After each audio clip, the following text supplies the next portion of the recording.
Welcome in to the final Bracket Packet Party of 2025. Hello, everybody. Gray Robertson, Tara Henry. Hi, Tara. How are you? Good morning. First and foremost, happy Mother's Day to all the mothers out there. I'm doing great. I can't wait to talk about the bracket selection Sunday. Here we go, Gray. Can you believe it's here? No, actually, I cannot. Do you remember when we were in Clearwater? That was like months ago. It was. It's crazy. All right, the chat is open. So send us your questions. I'll break down like the format of how we're gonna do this, but everybody send in your questions, say hello. Let's pop up some of the good mornings and whatnot. Annie, happy Selection Sunday, friend, and happy Mother's Day to all the moms.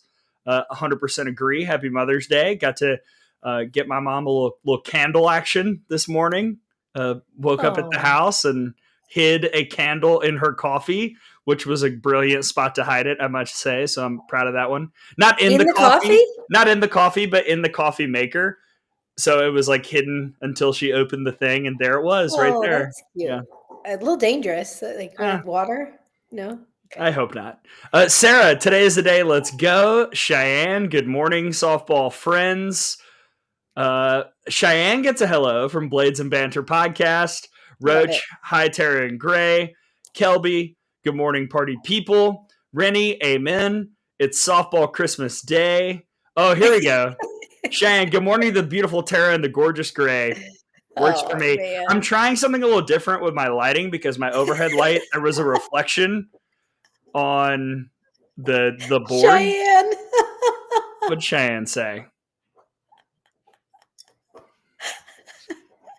Oh. Okay, no. I can turn on my overhead light, but then you'll see the problem. Wait, stand by, everybody. This is great podcasting.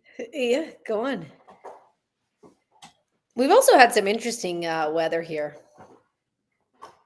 Oh, I see what you mean. See what happens? So yeah, just like a light shining down on you. Yeah, it's my halo. Because I'm always right. I don't know. We'll keep it. I also have my bracket hat. There's a bee that... Oh. An American bee. So I can. We got a super chat. We're getting bribed. Nick is bribing us. Nick Tarina, love it. Good morning. Say 8. He's saying, woof. Can't wait till we get to those 8 9s. I know. We're going to talk about it all. A lot of people saying good morning. We're grateful all of you are here. Thank you, everyone, for hanging out and chilling with us on the final Bracket Packet Party. Selection show starts tonight at 7 Eastern, 6 Central. I believe it is BMO and Amanda and Michelle and Holly. Am I missing anybody? I believe so. Yesterday, they were, as soon as they announced the SEC tournament final would not be played, those 4 were running to get to the airport to get up to Bristol. So I believe that's who will be on tonight. And I'm just so excited. This is great. I'm just going to, I don't know what to do about the light. What do you think? It doesn't bother me. It looks like a light is shining down on you. I think it's beautiful. You know where the light is shining? The bracket packet. And I also did a bonus bubble bracket packet. You did? I did. It's on the site. Did you send that to Brady or no? That's a bonus. I made only people here. I made that 10 minutes ago. On this show. They were the only ones that know it. Am I being threatened in the chat right now? No, I'm just not threatened. No, but I'm just saying it's lucky the people that are here get to hear get the bonus. That's true. Also, the bracket packet is on the website, so yes, it is on there. So go over to on3.com/softball and you can see the bracket packet. That basically is a breakdown of each of the teams that could be potential hosts. Correct, yes. Right? Correct. How many are in the packet now? We are down to 19. Teams. I saw a lot on there. I was like, "Oh, you've added." Actually, I'm sorry, down to 18. I did cut Ole Miss. Sorry. You did. Rebels. Okay. 18. I kept Stanford in there for fun, but they're not hosting. So here's how we're going to do this. Brady and I did converse this morning because Brady cannot join us because he is married and it's Mother's Day. So you got to, treat yourself. So I did confirm with Brady, and then I saw the post to double confirm it, that our 16 are the same. We have different orders, but our 16 are the same. So what we're going to do is go in my 16 order, and then look at Brady's regional for each seed. And Tara, you can add any thoughts because Brady and I do have some differences as opposed to yesterday. Reading first, though, right? I know it's the same, but let's just go through each. I've got Brady's bracket. It's also over on the site. So the bracketology, final bracketology is up on the site. I think it's free. Is it free? I believe so. I believe it's free. Somebody please go check and get back to me because on my sheet, I can't tell if it's free or not sometimes because then I have to log out and then log back in. But I believe it's free. So we can go through this together. All right. Here's how we're going to start. The debate for number one. Look, I know everybody's talking about it. Who's going to be the number one overall seed? Is it Texas A&M? Is it Oklahoma? If only they were going to play a game that could help decide. No. Athens. Oh, Brady made it free. Brady made it free. So go check out the bracketology. Yeah, happy Mother's Day.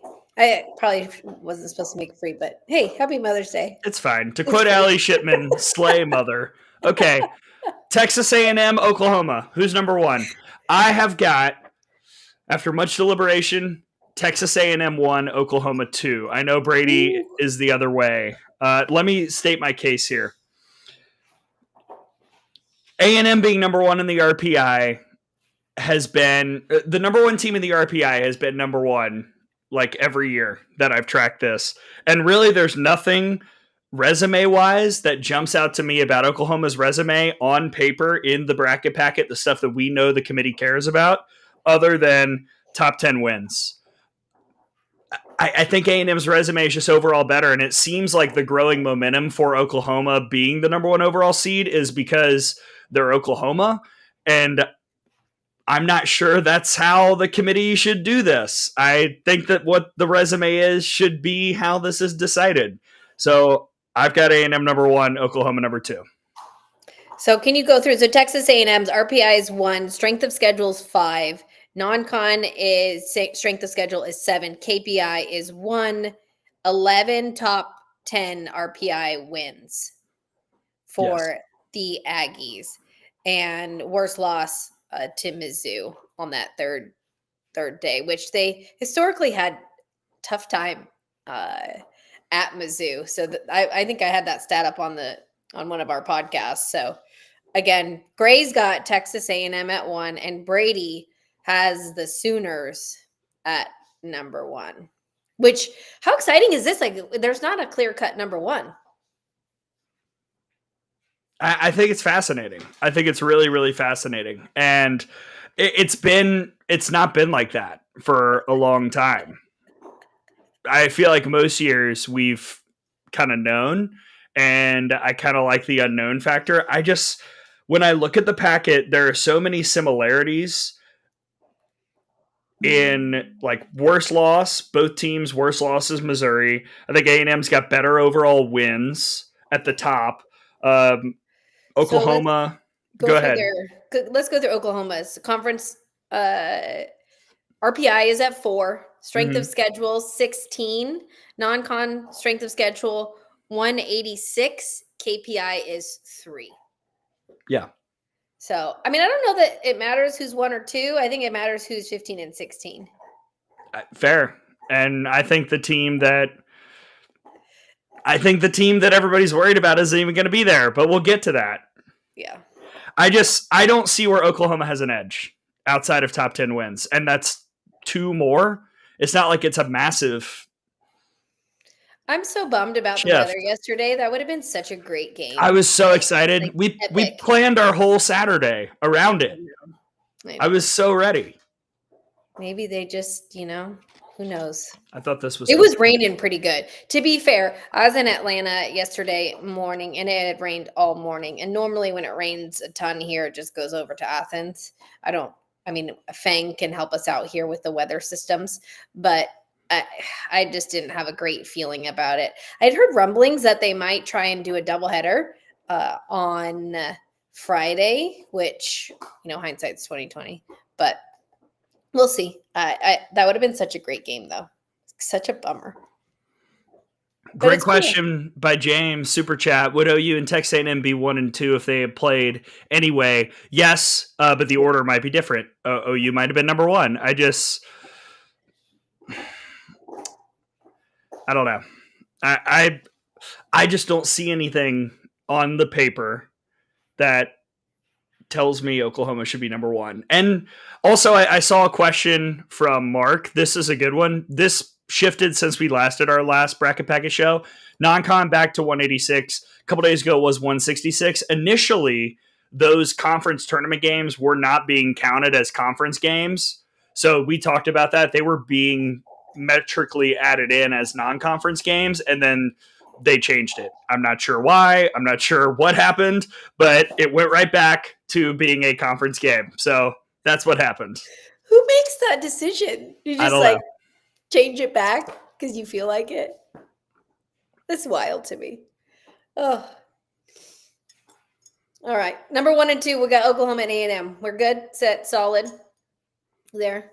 Yeah, I'm good with that. And honestly, if I'm an Oklahoma fan, I'm cool being number 2 because, like, why would I want I would want Oklahoma to feel a little disrespected because I feel like that's when they play their best softball. And I think knowing the program and knowing how they operate, I don't know that it matters if they're 1 or 2, to be honest with you. I think it matters to everyone on the outside. yeah, I would agree They with that. just go in and win ball games, I think is the number 1 priority there for that program.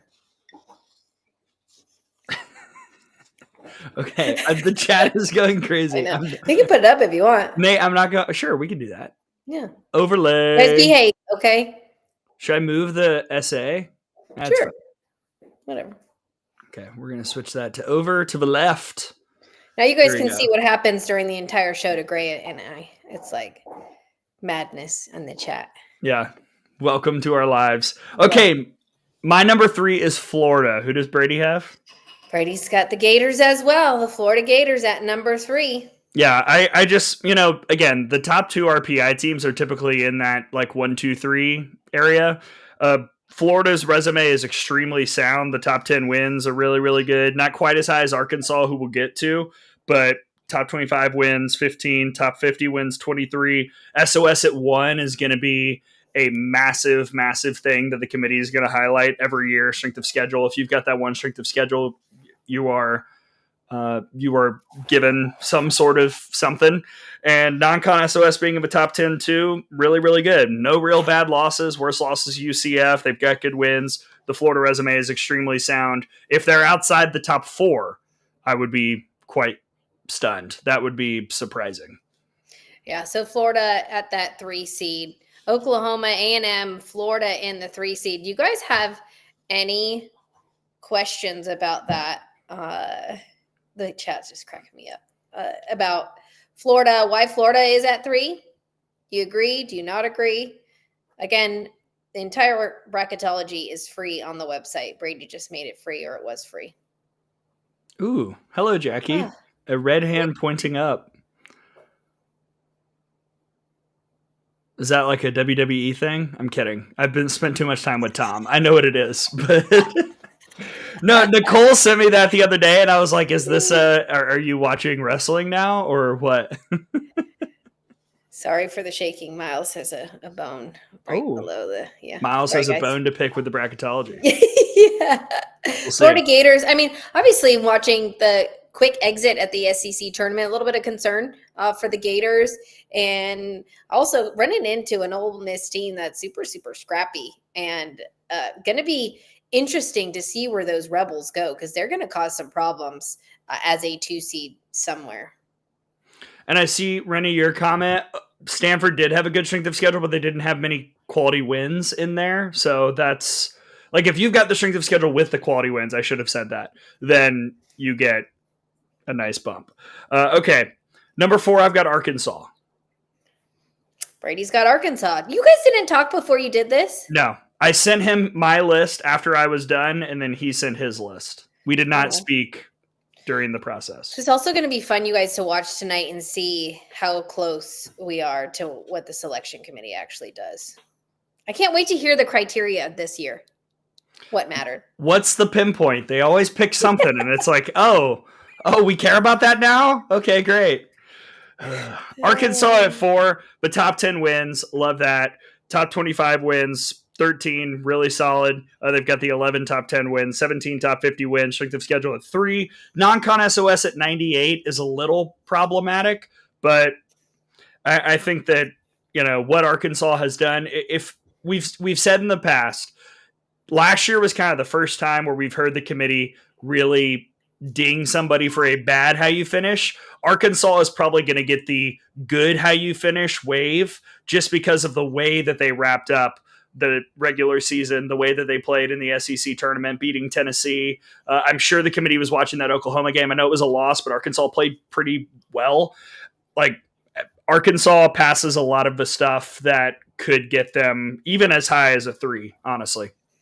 Yeah, I was really, really impressed with Courtney Deifel's squad this week at the SEC tournament, and jumping out to getting 6 runs pretty early, and then you see the Sooners start clawing back with solo shots.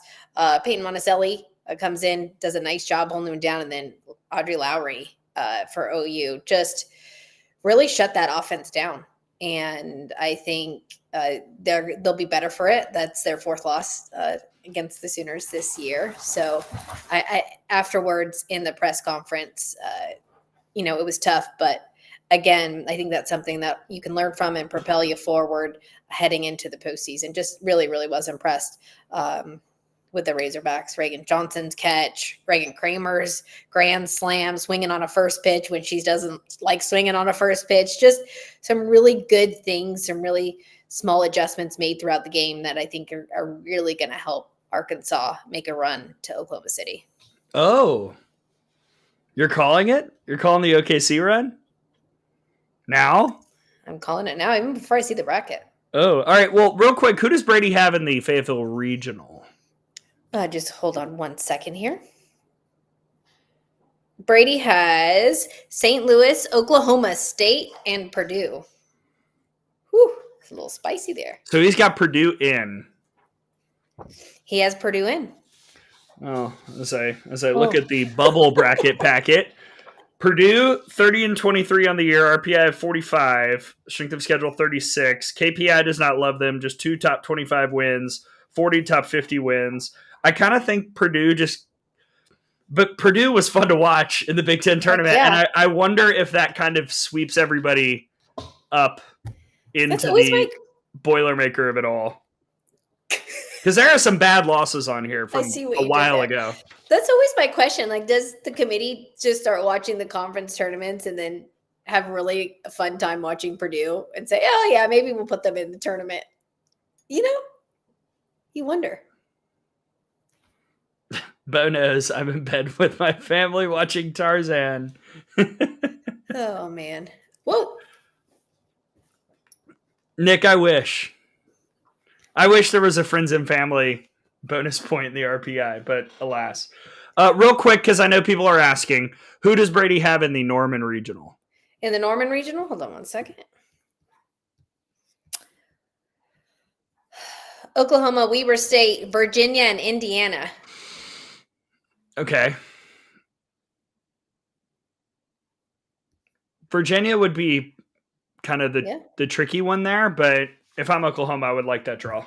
Yeah, absolutely. Yeah. Okay, moving on. Number 5, I've got Florida State. Brady's got Florida State. Yeah, there's going to have to be a non-SEC team somewhere. And at the 5 spot, it tracks. Good strength of schedule, good non-con SOS. The lack of top 10 wins is a little concerning, but they've got the double-digit top 25, got 19 top 50. Worst losses to Louisville, who's at 56. Okay. And good wins. They beat Duke 4 times, which is really, really impressive. But yeah, I just think the Florida State resume is solid and they got to go somewhere. So I think that compared to some of the teams behind, there are fewer holes in this resume. Brady, I like Brady's comment. If we do have to do selection Sunday, then only mom coaches are allowed top 8 seeds. It's awesome. Yeah, FSU. Sorry, we've got to really unruly dog at the moment. Miles is like excited for the bracket release. He can't wait for this bracket. Oh my goodness. Yes, no, tough loss against Clemson squad that gosh, the night before winning in the pouring rain and then to come back and hit that home run in the seventh, just tough loss. But that Florida State is so well rounded, and they've got a ton of tools and a ton of weapons again to make a solid run back to Oklahoma City. So who does Brady have in Tallahassee? Let me read the list while Tara deals with Miles. Brady's got Mississippi State as the 2, AAC champion South Florida as the 3, and Ivy champ Brown as the 4. So that would harken back a bit to the year Florida State was the 2 seed and lost some regionals, because I think that was the exact 2 and 3, I believe. But Florida State, it feels a little different this time around. Yeah, and I mean, Mississippi State's going to be a tough 2 seed as well. Mississippi State, Ole Miss, both of those as tough 2 seeds. Oklahoma State as a 2 seed. Those 2 seeds are going to make some noise. I wonder how many are going to get out of regionals. Wow, Miles is hyped today. He is. He's already had a walk. It's just he is excited about this bracket. All right, Jackie's asking about Gainesville. I'll pull it up. That is Florida, now Binghamton, the winners of the America East, UCF, and FAU. That's what Brady's got. You guys can go on the website. Why don't you go on the website, on3.com/softball, and you can take a look at the bracket. Head on over there. Take a peek. You have 2 devices. I got 3 devices up and a dog that's trying to get on TV. Yeah, he wants to be the center of attention. We love the energy. By the way, I believe everything is finalized now. Boston U just beat Army. I think we're done. I think we have all of the Boston bids. U just beat Army. Close in the 7th there. Oh, the field is set. The AQs are set. I love it. Yeah. That's up on the website as well. Number all 6. The automatic qualifiers. Number 6. Here we go. I've got Texas. Brady's has Tennessee, the Lady Vols. Really? Okay. Yeah. I forgot that was a difference that we had. I just think Texas, I'll directly compare those 2 teams because I've got Tennessee at 7. Tennessee's got the edge in the strength of schedule metrics, but the top 50 wins, they've got the edge in KPI, if that really matters. It's kind of dead even, and I feel like eye test might help Texas. I don't know. This feels tight, but I think that the top 50 wins is probably the biggest separator, and that's why I went with Texas. Top 50 wins, 24 and 17. Yeah. So top 10 are identical. Top 25, I should say, is identical. Top 10, pretty much the same. Oh, hi, Tommy. I got to meet Tommy this weekend. Oh. At the SEC tournament. It was a bummer because obviously it was rained out, but I got to meet Tommy. Hey, Tommy. Yes, but my whole thing here, and I think I've said this on every single bracket packet party extravaganza that we had, is are they going to even does the non-con strength of schedule matter? And Texas is at 122, Tennessee's at 29. That's what I'm paying attention to. Well, I'll say this. If Oklahoma is the 1 seed, then Texas has no problems. Yeah. If Oklahoma is not the 1 seed, then Texas could be lower than the 6. But I've got Texas at 6 right now. I do have Tennessee at oh man. All right, real quick. I got to address this. They did not win the SEC tournament, which has often been the thing that the committee points to, and they really don't care about regular season championships. If this is the time, then it'll be the first time. And technically OU is the co-champion of the SEC tournament, which is wild. And I'm sure that was an interesting reaction in Athens when that statement was put out. But we have just too much evidence that conference standings and regular season titles just don't matter to the committee. It's insane. It's insane. I disagree with it, but that's, again, until it's shown to me that they care about that, then I don't care about it. It's interesting because we saw Texas A&M walk back in to the field, and then we saw Patty and Trisha come and have a meeting of the minds, and it looked like they pretty much had already made this decision. There was no, like, people were smiling and laughing, and they made the decision, and then Patty and Trisha hugged, and as soon as that happened, we're like, oh, I guess this thing's over. But yeah, no, I interesting to see all that go down, but there was no way that game was going to be played at all in Athens unless we built a roof in 2 hours. Where's the dome at? Tony, we put those $30 million into that one facility. We could have built a dome. I'm just saying. Yeah. There were boos. Tommy's right. They were booing, but I'm talking about the teams and the coaches. They didn't seem. Jack, I want to go back to Jackie's question because we were talking about Texas. Do we think Texas figures it out like usual in postseason? We heard from a lot of fans yesterday. Interested in your opinion.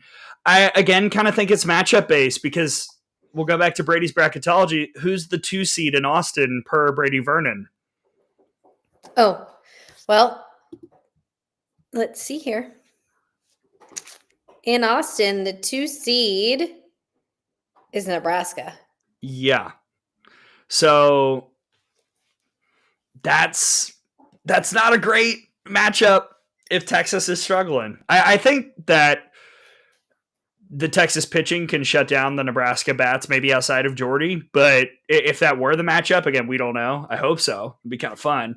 But yeah, if Texas is having issues, Nebraska is kind of a 2 seed you don't want.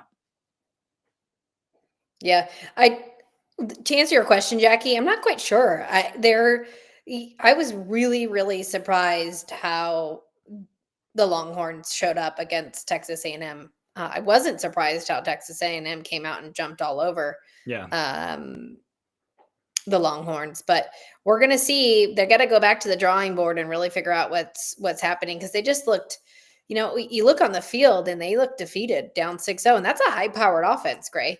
I do think they're missing some leadership in Vivi. Like, I think Vivi is kind of a player that on the field, she's got that energy. She's a huge leader. And we talked about that in the beginning of the season. Brady and I talked about that when we're actually doing preseason rankings, like how much of an impact is Vivi going to be out for the Longhorns. But again, they have so much talent, Gray, and have so many weapons and so many tools. So I just got to see if they can kind of pull it together and bring it together. I mean, you don't want to face a Texas team that figures it out. So right now, I'm not quite sure, Jackie, to be honest with you. I normally I can say either way, and I'm not quite sure. I think it kind of depends on what happens this week, and I think it depends on who's in the regional. I love Mark's comment about if the committee had a pod. I would love to. Can we just send SEC Inside or somebody or a camera crew and just capture the discussion? That's what I want. Just a little more clarity. That's Holly's job. Holly's going to hook it up for us. She's going to ask them the questions tonight. I'm sure. Okay. But they're usually 4 questions, and I want to hear the discussion. That's what I want. You can have the Zoom link to ask questions after the show. I'm driving to Nashville. Oh yeah, me too. Yeah. We're doing a show tomorrow, y'all. Make sure you tune in. Oh man, yeah. Well, somebody can ask him. So let's keep going. So I've got Tennessee at 7. Brady has Tennessee at 6. He's got Texas at 7. Correct. Who do you have as the 8th seed? Okay. Drum roll. I feel like your sizes are different. They are. Ooh, exciting. After much prayer and consideration. Yes. And thought, I slept on it. I slept really, really, really on it after falling asleep at 1, staring at my sheet, and woke up at 6:45 and stared at my sheet. So I look a little disheveled. I went with South Carolina. Ooh. Wow. Yeah, you're very different than Brady. Mm-hmm. in the next 3. So again, South Carolina putting their resumes up next to UCLA and LSU. UCLA is only in this discussion because they're not an SEC team. Let's be completely real about this. And They're a West Coast TV slot. correct. Their Which profile shouldn't be in the criteria, but keep going. Sorry. their profile is not as good as South Carolina's or LSU's. It's just not. But like they're not in the SEC, so that is right now the biggest thing hoisting them up. South Carolina does have fewer top 10 wins than LSU, but they've got a better strength of schedule than both teams, a better non-con SOS than both teams. South Carolina has 17 RPI top 25 wins. LSU is 13. UCLA is 9. 23 top 50 wins. LSU is 18. UCLA does have 24, but again, less in top 10 and top 25. So they've got a better, worse loss than LSU and UCLA. South Carolina's worst loss is the AQ for the Sun Belt. They've got better. They've just got a better profile.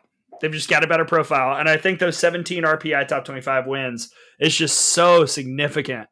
And I understand the Pac-12 and the Big 12 and all of it the out west nature of it all, but the Big 10. Yeah, I know. I forgot which conference they were in for about 0.7 seconds. I don't know. I was hooking you up. That shouldn't be why they're a top 8 seed. Well, we're going to find out, aren't we? Yeah. Brady has UCLA in the 8th seed. And I'm guessing for all those reasons that you just mentioned. And I think a lot of it has to do with not having, 7 SEC teams hosting potentially a super. And so he's got UCLA in the 8 and he's got LSU in the 9. Me too. So that's where you guys are different. You've got UCLA and South Carolina, 8 and 10. Flipped. So it would be the Tigers in the 9 seed. Yeah. And UCLA at 10 for me. And UCLA at 10. Yes, you guys just flipped UCLA and South Carolina. I remember, I don't know if you were on this message, Gray, but when I flew out to the Judy Garmin and watched LSU play UCLA and then that loss to Fullerton, I remember thinking, I'm wondering if this I'm wondering if this Fullerton loss, if you go after, make sure that you take care of business against a Fullerton team rather than going after, a loss to UCLA. I think I was speaking to Brady about that, and that was just something that stuck out to me. And I think, this is going to be a really interesting part of the bracket for me. This 7, 8, 9, 10. Yeah. And look, I'll be honest again, Fang's right. I am like fully all about the math. I love the math. The numbers tell me what I feel. Honestly, I try and take all my feelings out of it and just read the numbers. But if I'm a South Carolina fan, I do not feel confident today about being a top 8 seed. I don't. I think it could be any of those 3. And I think that the narrative for UCLA just being a West Coast team makes sense. Yeah. So now that being said, does it still make sense because they lost to Michigan yesterday? I don't know. But if they had beaten Michigan, I would probably have UCLA. A lock. Yeah. I think had they beaten Michigan yesterday, that would have been a lock as a top 8 seed. I still think there's a possibility just because there aren't a lot of I know that everyone doesn't want to talk about this, but there's not a lot of TV slots on the West Coast. Yeah. Which potentially in our next couple of seeds we'll have a somewhat West Coast team jumping in here too. So all right. Brady's got UCLA at 8, LSU at 9, and South Carolina at 10, and Gray has South Carolina at 8, LSU at 9, and UCLA at 10. Who's your 11, Gray? I believe we're aligned here. This is kind of the line of demarcation. 11 is Clemson, your ACC tournament champions. Great win yesterday against Florida State. I believe I yelled a cuss word in our kitchen when that home run was hit by Laney Johnson. And cuss word? Oh yeah, because my mom was was back in the back, and I yelled, "Oh, blank! Look what happened!" And she ran out. It was funny. Anyway, great win for I didn't Clemson. know that you cussed, Gray. I just Oh, didn't know that. I don't think I've ever heard you cuss. It's funny to me. Bama fans have beef with South Carolina. RN. Okay. No, I think Clemson. Gosh, what Coach Rittman has done with that young squad, I've been really, really impressed. And they're playing free, they're playing together, and just really fun. A fun team to watch. I saw them when they were here against Georgia Tech, and was really impressed with them. Then I saw them in Clearwater, and speaking to Coach Rittman from there, from Clearwater to now, just so much pride in their growth, so much just consistency, and he's making them stay the course. And I think a lot of that has to do with just shutting out the noise and allowing that team to continue to develop. So I believe I had them as Women's College World Series participant in the beginning of the year. So we'll see how that comes to fruition, if it does or if it doesn't. 20 top 50 wins for Clemson as well, 9 top 25. They do have the 3 top 10 wins, including the win over Florida State yesterday. That was helpful. 1 Q4 loss, the loss to Boston College. That's not, it's one. It's a one-off. There are teams around here who have more significant dings on the profile. This feels like kind of the reset. Like we do the top 10 and then, okay, let's all collectively catch our breath and resort. And Clemson at 11 feels pretty safe. Yeah. And we've got in the Clemson regional Auburn as the 2, North Florida as the 3, and Elon as the 4. Xavier. No, I went home yesterday because my mom, because today's Mother's Day and I was not going to be home today. So I went home yesterday to spend some time with my mom for Mother's Day. Got her a candle, spent some time with the dogs. She did not enjoy some of the broadcasts on ESPN Plus. I will say that, but it's okay. There was a lot of screen work going on at the lake yesterday. Hey, at least we've got games. You can always hit the mute button. Oh no! I mean, just like there was a lot of buffering. Let's just say that, and that bothered her. Oh, that's tough. Yeah, that's tough when the feed's going in and out. Nick, I hope you have a great day too. I'm reading Marty's.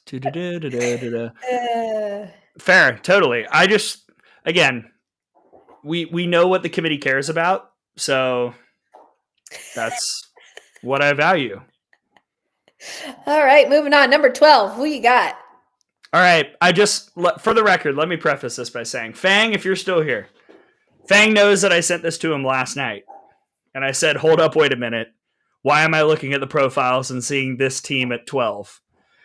I have the Texas Tech Red Raiders. So does Brady. Both of y'all. Are you sending stuff to Fang? I want to be a part of this group chat. I sent Fang a message. Fang and I chat a little bit about this. Yeah, I have Texas Tech at 12, which would be paired, by the way, with Florida State.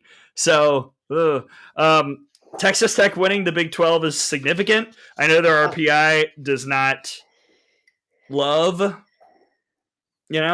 being seated this high, and RPI at 18. We've only seen kind of significant jumps of about that, like 6. That's kind of been the biggest difference we've seen in the past. But then you compare Texas Tech's profile to Arizona.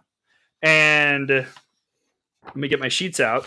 Who do you want? I got them both. Texas Tech, more top 10 wins, more top 25 wins, and 2 fewer top 50 wins. But they beat Arizona 3 times and just won the Pac-12 tournament championship as well. And I know that head-to-head is not a thing majorly, but if these two profiles are pretty even, that's a darn good tiebreaker. So Texas Tech at 12, it felt kind of surprising when I was looking at it, but yeah, just kind of shooting up the last few days. And honestly, every year somebody who wins a conference tournament gets kind of a surprising, they're there. And I think Texas Tech could be that team this year, especially considering some of the fluffiness that they were behind and are now ahead of. And you got Nigel Kennedy, right? I think that you can't forget that when you got a Nigel Kennedy and a resume like that, and to win the Big 12, just incredible end to the season for Texas Tech to put themselves in a position to be where they're at. And like you said, both of you have them matched up with Florida State. Whew. Amazing. I know the chat's just popping. Let's get a record for the amount of chat happening. I'm sorry, last Nick. week we were way high up there. I'm sorry, Nick. I will say this. I like LSU's regional potential draw better than I like the team I have them paired with, which is South Carolina. So we'll see. Moving along on 13. Who you got at 13? This is where I've got Arizona. Same. I think there could actually be a discussion here. But again, I felt pretty secure about Arizona for a few weeks now. And the only reason they're dropping a little bit is because of the teams that have passed them. Not necessarily anything they did wrong. The one top 10 win is a thing that exists on the sheet. You wish you had more top 25 wins, but outside of that, it's a pretty clean sheet. There's nothing bad here. So I feel like 13 is a pretty solid spot. So the Wildcats at 13 and potentially with a super with Arkansas in the 4. So which it could be an Arkansas Arizona super. Oh boy, Arkansas is like, no, why them again? Right. So interesting. So Texas Tech at 12, Arizona at 13. Anything else you got on those two? No, I'll be curious to see if this is wherever they're seated, if this is the order, because again, that'll tell us a lot about how much conference tournaments are being taken into account here.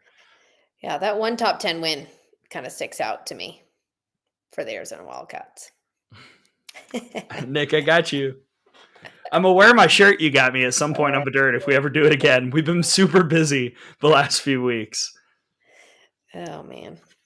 All right, heading to 14. Who do you got 14, Gray? All right, this is where I've got Alabama. Again, the top 10 wins, top 25 wins, and top 50 wins are just so much better than Duke. 6 top 10 wins to 2, 12 top 25 wins to 7, 17 top 50 wins to 15. That's not a gigantic difference. But who are you comparing them to? Sorry. Duke, who I've got at 15, and Alabama. Yeah, same. So you and Brady are flipped here. Brady's got Duke at 14 and Bama at 15. I'm not quite sure how Duke is ahead of Alabama based on the number of bad losses that Duke has, losing to Pitt, Notre Dame. Those are all outside the top 50, well outside the top 50, 3 losses outside the top 75. Alabama with the more key wins, strength of schedule, Alabama 9, Duke 10. Duke does have the non-con SOS at 2. Alabama's is at 24. So I could see that being the rationalization, but otherwise it's kind of pointing to Alabama for me, just based on the sheet and based on the cleanness of it, minus again the number of losses, which, as we've said, the committee has never shown an interest in. So maybe this is the time, maybe they start, but I just don't see, based on the math, if you put them next to each other, how Duke would be ahead of Alabama. So I've got Alabama 14, Duke 15. And so Duke or Bama would match up with Florida in supers, and Duke would match up with A&M. Yes. Or for you, Oklahoma. Yeah, I would have Duke at Oklahoma, Alabama at Florida, which... And Brady would have Duke at Florida, right? And Bama at A&M in supers. Yeah. Yeah. So, okay, and Brady's reasoning, Alabama would be the lowest RPI team to host an IDK. I don't remember a non-top 18 RPI hosting. It's fair. This is a weird RPI year because Stanford and Auburn are just like not in the running. So, I mean, Auburn kind of is. I just have a hard time seeing the profile for Auburn, even with a high RPI like that, sneaking them into the conversation. Yeah. Yeah. So ooh, chat's going off. I will also say Brady's number 2 in the Tuscaloosa regional. Who does he have? Or do you want me to just tell you? Yes. All right. In Tuscaloosa Regional, he has Oregon. Right. So. And also De Beers. Mercer. Let's go. Mercer, yeah. And it will be Jackson State ended up winning, correct? Yes, Jackson State beat Florida A&M earlier today. Yeah. Yes, so it'll be Jackson State there. Ooh, what a tough one for Bama. The Oregon Ducks, Brady, you're sending Oregon Ducks to Tuscaloosa. Whew. It would be very exciting. Whew, yeah, it would. I think maybe I would drive to Tuscaloosa for regionals if that was the case. Come hang with us. You know who's not invited? Sam Fisher, because the only time she's ever come to regionals, Alabama lost. So Sam is not invited. Wow. Sam, you can come to Supers or wherever. That's aggressive, because definitely Sam Fisher had a part in Alabama losing, for sure. For sure. Always. Look, you gotta keep doing what you've been doing, unless it goes wrong. All right, so 16 seed. Both are the same. Yes, this is... Okay, let's keep portal speculation out of the chat. Neither of those things are happening. Virginia Tech at the 16. This feels set. Shout out to hopefully the committee watching that Clemson game and understanding how that happened. If Virginia Tech doesn't host because of that loss, I will be livid. Absolutely livid. The profile is good. It's better than Oregon's. Oregon, I think, is me and Brady's first team out. So I just... There's so much negative on the Oregon sheet, and there's not nearly as much on the Virginia Tech sheet. They've got the same number of top 25 wins. Oregon does have more top 50 wins, but like fewer bad losses. Ethan, hey, I didn't meet you, so you're invited. I was kind of kidding about Sam. Sam's always welcome in Tuscaloosa. I don't feel like you weren't. I mean, Sam and I have joked about it in the past. I was like, I know you. I feel like you weren't kidding. Okay, well. It's okay. All are welcome in Tuscaloosa. Son of a gun. Look, it's not crazy that I play the same playlist every game. I know. I was like, I just saying, I know you're superstitious. Yeah. Clarity by Zed. And Iconopop. We've got the same 5 songs. They go. Anyway, Virginia Tech, I think, is going to be the 16. Oregon first team out at 17, crushed by strength of schedule and non-con SOS and those quad 4 losses. So Virginia Tech 16 would potentially match up with either Oklahoma or Texas A&M. Yes, I've got them at A&M. That would be interesting. Spicy too. Yeah. Yeah, that's kind of a tough 16 seed too. Could come out and snipe you. You never know. I mean, it's a powerful offense. Do you want to pitch to Corey McMillan with the season on the line? No. So let's go through. I'll go through Brady's and then you can go through yours, right? Okay. Yeah. So Brady's got Oklahoma as the 1 seed. We'll do a recap for those of you that are just joining because I know a couple of you just have hopped on and were asking. As an overall number 1 seed, Oklahoma. Texas A&M as the 2 seed. Florida Gators as the 3 seed.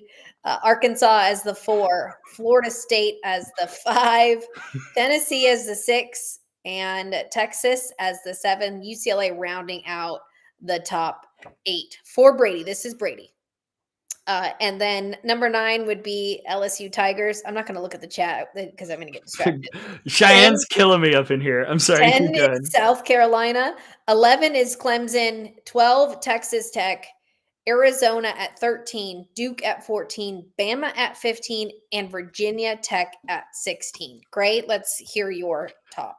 All right, I've got seeds. Texas A&M 1, Oklahoma 2, Florida 3, Arkansas 4, Florida State 5, Texas 6, Tennessee 7, South Carolina 8, LSU 9, UCLA 10, 11 Clemson, 12 Texas Tech, 13 Arizona, 14 Alabama, 15 Duke, 16 Virginia Tech. Shout out to Christina Merlot, who's getting some love in the chat. And shout out to everyone who kind of agrees with our lists. I too am concerned about the level of agreement because the committee's going to throw us a curveball. But whatever. If I'm wrong, I'm wrong. I'm trying to predict what 10 people in a boardroom are going to be doing. Yeah. Something will go awry. Why is my burner putting me on blast? Oh my goodness. So if we're taking a look at this, let's break this down pretty quickly. If you're taking a look at your bracket and Brady's bracket, where is the toughest? Well, let's look at Brady's bracket because you didn't do. I didn't do a full thing. Well, who do you think is the toughest regional? I hate the Nebraska matchup for Texas. I mean, that feels alarming to me. I'm looking at it now. I mean, Oregon and Tuscaloosa is brutal. Yes. I don't necessarily love the matchup for Duke. Duke would have 2 seed Georgia, who could go on a similar 2021 run. Remember how that year ended? The bunch of freshmen, and they did not play well. They didn't host. They hosted, but they weren't seeded. But they were not playing all that well. And then they won regionals against Duke, and then went to Supers and beat Florida and went to the World Series with a bunch of freshmen in the starting lineup. And senior pitching. I could see a world where the experience in the circle and the youth at the plate, they could be like, whatever, we'll just go out and do it. And they could go on a similar run, especially with the Duke team that I really don't know how I feel about right now. I'm taking a look at Brady's bracket. And for those of you that are listening and are with us, you can head on over to on3.com/softball. And for me, Gainesville is a little bit, it's going to be interesting with both UCF and FAU there. Mm-hmm.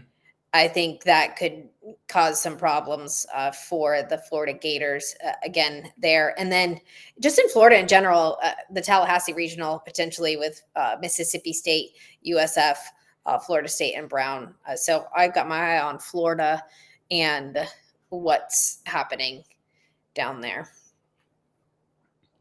I agree with Bo Knows. Ohio State's offense, pretty tough. I go back to Duke also. Coastal Carolina as the 3 is not fun either with Nicolette Picone still. Yeah, Georgia. And Howard. Yeah. Torrey Tyson. What a season for Torrey Tyson and the Howard Bison. Incredible. Regular season and tournament champions. What a job she's done there. I don't think Texas Tech would have an issue with a Lubbock regional of Ole Miss, Washington, and Miami, Ohio. I think that's an interesting 4 seed to have to open with. But I would be fascinated to see the splits for Texas Tech's offense, see how they've done against left-handed pitching this year. If they were to see Brie Lopez, who's pitching as well as any hurler in the SEC right now. She was exceptional in the SEC tournament. So that would be an interesting matchup potentially. Southeastern is in Baton Rouge per Brady after a wild win last night. Mm-hmm. That game was crazy. It was over and then it wasn't.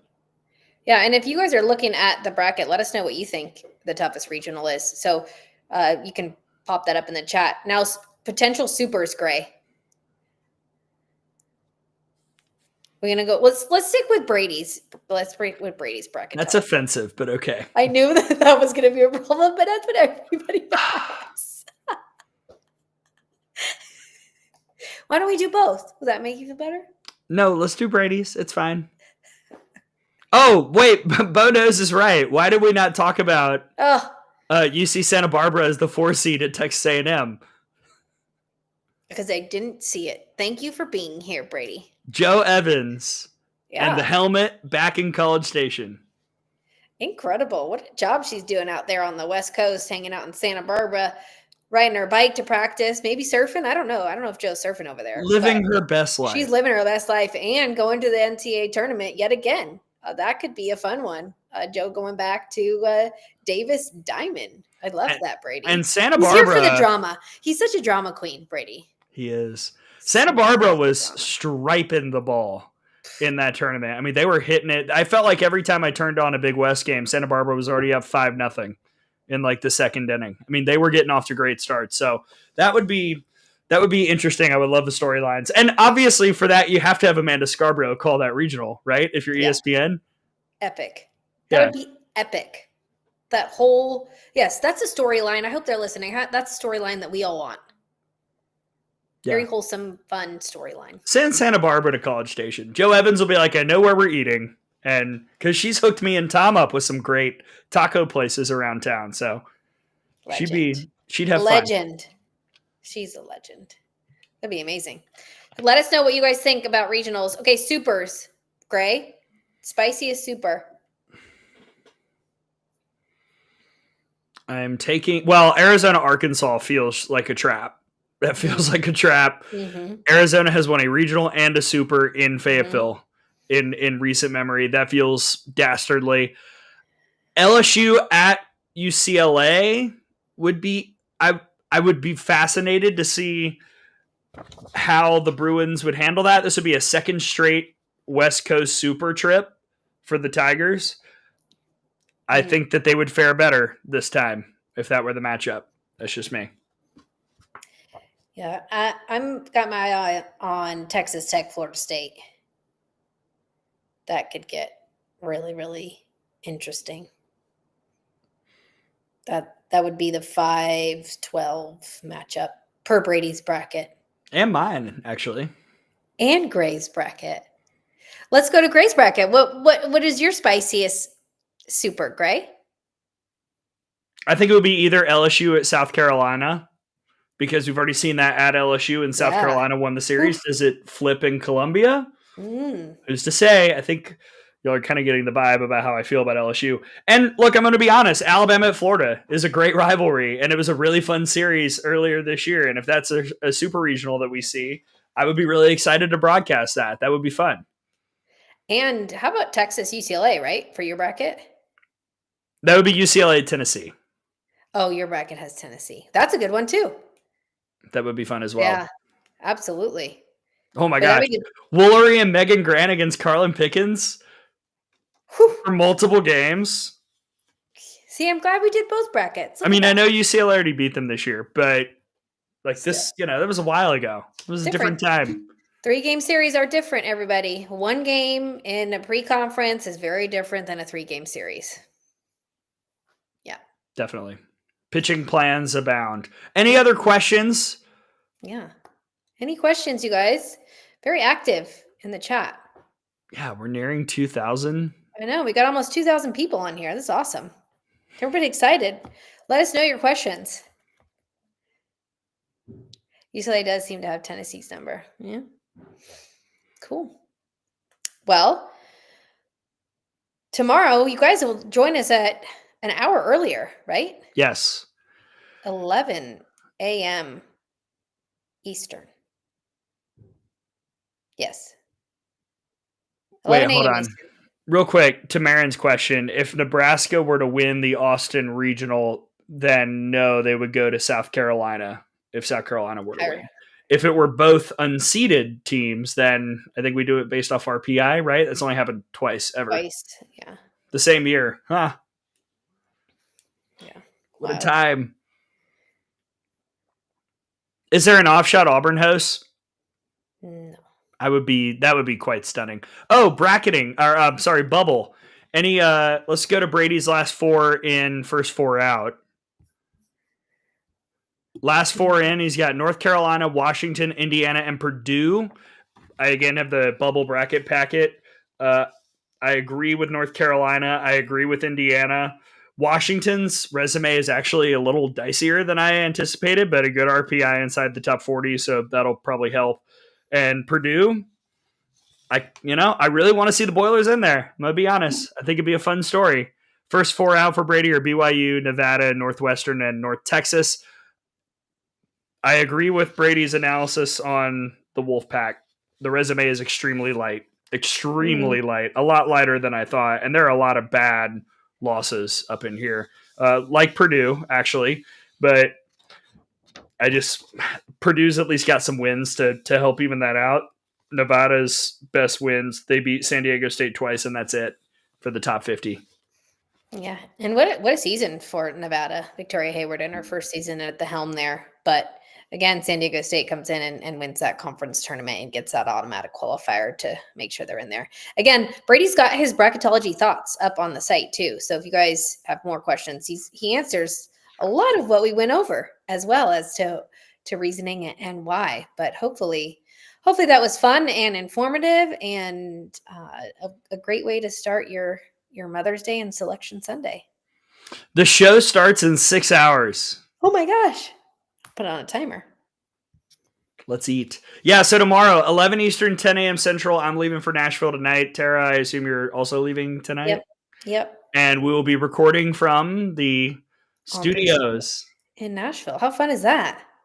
Yeah, it's going to be a blast. I've got a wish list. I've got like 8 people that I want us to put a request in for, and that's even without the bracket in there. Yes.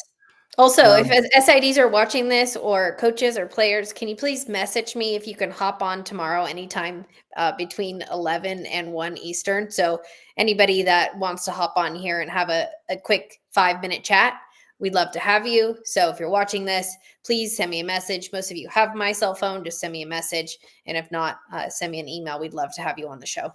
Yeah. So until then, I don't think we have anything planned for tonight because we're all working, right? I don't think we have anything planned, and we'll be watching the selection show, and I believe they're doing a show afterwards, so you guys can watch the 7 innings live, I think it is, after the selection show. So it's 2 hours on ESPN, and we got you tomorrow morning. We'll hook you up tomorrow morning and have everything available. We'll have a roundtable on the website.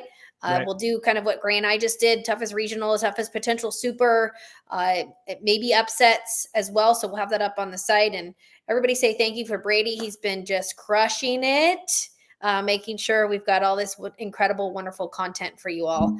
And just, gosh, I'm excited that it's finally Selection Sunday. And happy Mother's Day to my mama. Didn't get to make it back out west to see her, but I hope she knows I love her. Shout out to Mary Henry. What a woman. She is the best. She's probably playing pickleball right now, knowing her. Happy Mother's Day to Lori. She's having lunch with my sister in Atlanta right now. Actually, Terry, you should go join them. Maybe I should go there. Yeah.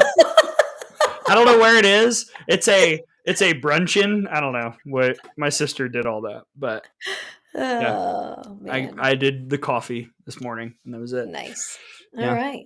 Happy Mother's Day. Happy Selection Sunday. The show starts again tonight, 7 Eastern, 6 Central on The Deuce. Isn't that on ESPN too? Yeah. Oh, I think so. Yeah. Thank you to everyone who tuned in. Let's see how right or wrong we are. That's the fun part. We'll see what the committee throws at us. It's always something. Can't wait. For the great, wonderful, powerful, amazing Tara Henry, I am just Gray. We'll see you next time. This is it for the final bracket packet party. See you later, folks. Enjoy Selection Sunday. Put that music on. I got you.